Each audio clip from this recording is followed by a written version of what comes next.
Jaya Radha Madhava Punya Vihari.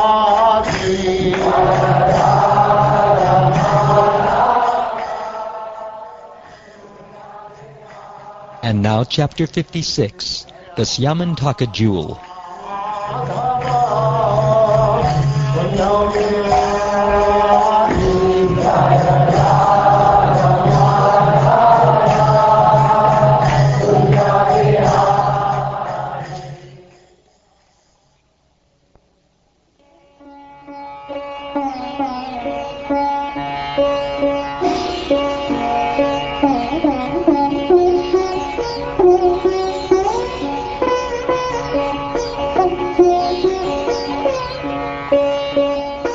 Shukdev Goswami said, having offended Lord Krishna, Satrajit tried as best he could to atone by presenting him with his daughter and the Syamantaka jewel.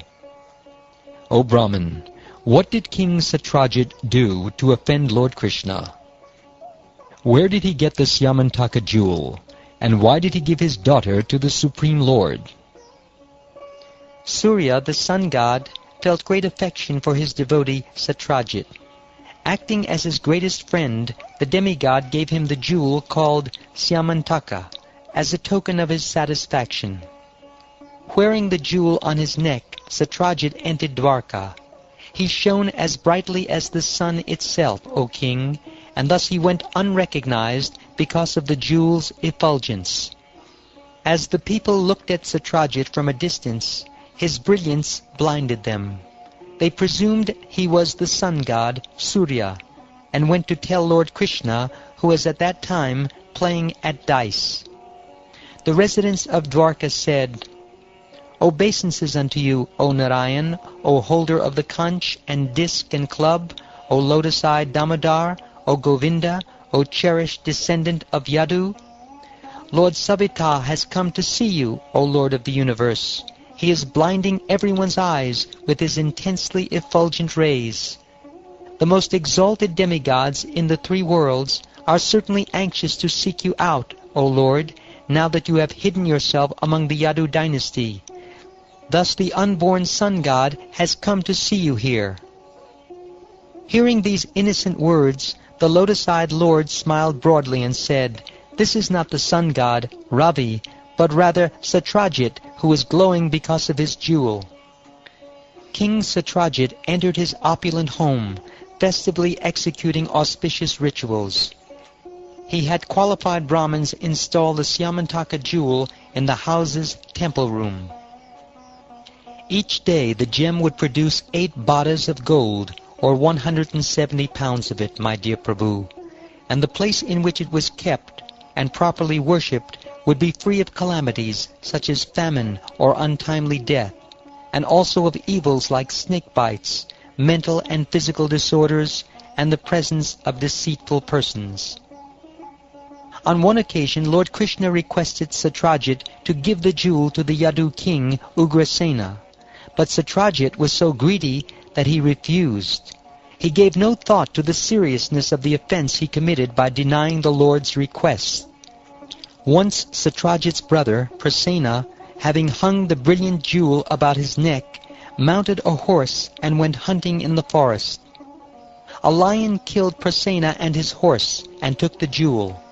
But when the lion entered a mountain cave, he was killed by Jambavan, who wanted the jewel. Within the cave, Jambavan let his young son have the Syamantaka jewel as a toy to play with. Meanwhile, Satrajit, not seeing his brother return, became deeply troubled. He said, Krishna probably killed my brother, who went to the forest wearing the jewel on his neck. The general populace heard this accusation and began whispering it in one another's ears. When Lord Krishna heard this rumor, he wanted to remove the stain on his reputation. So he took some of Dwarka's citizens with him and set out to retrace Prasena's path. In the forest they found Prasena and his horse, both killed by the lion. Further on, they found the lion dead on a mountainside, slain by Riksha or Jambavan. The Lord stationed his subjects outside the terrifying pitch-dark cave of the King of the Bears, and then he entered alone. There Lord Krishna saw that the most precious of jewels had been made into a child's plaything. Determined to take it away, he approached the child. The child's nurse cried out in fear upon seeing that extraordinary person standing before them. Jambavan, strongest of the strong, heard her cries and angrily ran toward the Lord. Unaware of his true position and thinking him an ordinary man, Jambavan angrily began fighting with the Supreme Lord, his master. The two fought furiously in single combat, each determined to win. Contending against each other with various weapons, and then with stones, tree trunks, and finally with bare arms, they struggled like two hawks battling over a piece of flesh.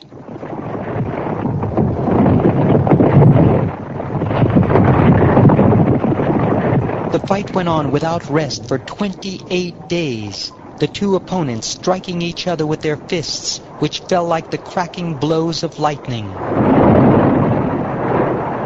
His bulging muscles pummeled by the blows of Lord Krishna's fists, his strength faltering and his limbs perspiring, Jambavan, greatly astonished, finally spoke to the Lord. He said, I know now that you are the life, air, and the sensory, mental, and bodily strength of all living beings. You are Lord Vishnu, the original person, the supreme, all-powerful controller. You are the ultimate creator of all creators of the universe, and of everything created. You are the underlying substance. You are the subduer of all subduers, the Supreme Lord and Supreme Soul of all souls.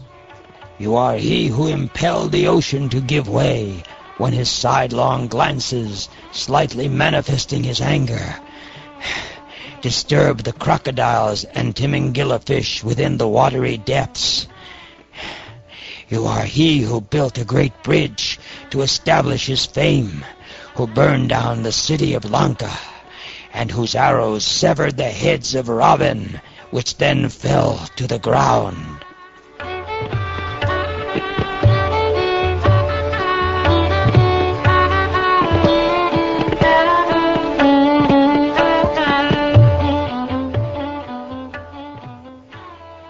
O King, Lord Krishna then addressed the King of the Bears, who had understood the truth. The lotus-eyed personality of Godhead, the son of Devaki, touched Jambavan with his hand, which bestows all blessings, and spoke to his devotee with sublime compassion, his grave voice deeply resounding like a cloud. He said, "It is for this jewel, O Lord of the Bears, that we have come to your cave. I intend to use the jewel to disprove the false accusations against me." Thus addressed, Jambavan happily honored Lord Krishna by offering him his maiden daughter, Jambavati, together with the jewel. After Lord Shauri had entered the cave, the people of Dwarka, who had accompanied him, had waited 12 days without seeing him come out again. Finally, they had given up and returned to their city in great sorrow. When Devaki, Rukmini Devi, Vasudeva, and the Lord's other relatives and friends heard that he had not come out of the cave, they all lamented. Cursing Satrajit, the sorrowful residents of Dwarka approached the Durga deity named Chandrabhaga and prayed to her for Krishna's return. When the citizens had finished worshipping the demigoddess, she spoke to them in response, promising to grant their request. Just then Lord Krishna, who had achieved his purpose, appeared before them in the company of his new wife, filling them with joy. Seeing Lord Rishikesh return as if from death, accompanied by his new wife and wearing the Syamantaka jewel on his neck, all the people were roused to jubilation. Lord Krishna summoned Satrajit to the royal assembly. There, in the presence of King Ugrasena, Krishna announced the recovery of the jewel and then formally presented it to Satrajit. Hanging his head in great shame, Satrajit took the gem and returned home, all the while feeling remorse for his sinful behavior. Pondering over his grievous offense, and worried about the possibility of conflict with the Lord's mighty devotees, King Satrajit thought, "How can I cleanse myself of my contamination? And how may Lord Achyuta become satisfied with me? What can I do to regain my good fortune, and avoid being cursed by the populace for being so short-sighted, miserly, foolish, and avaricious? I shall give my daughter, the jewel of all women, to the Lord, together with the Syamantaka jewel. That indeed is the only proper way to pacify him." Having thus intelligently made up his mind, King Satrajit personally arranged to present Lord Krishna with his fair daughter and the Syamantaka jewel. The Lord married Satyabhama in proper religious fashion. Possessed of excellent behavior, along with beauty, broad-mindedness, and all other good qualities, she had been sought by many men. The Supreme Personality of Godhead told Satrajit, "We do not care to take this jewel back, O king. You are the sun god's devotee, so let it stay in your possession. Thus we will also enjoy its benefits."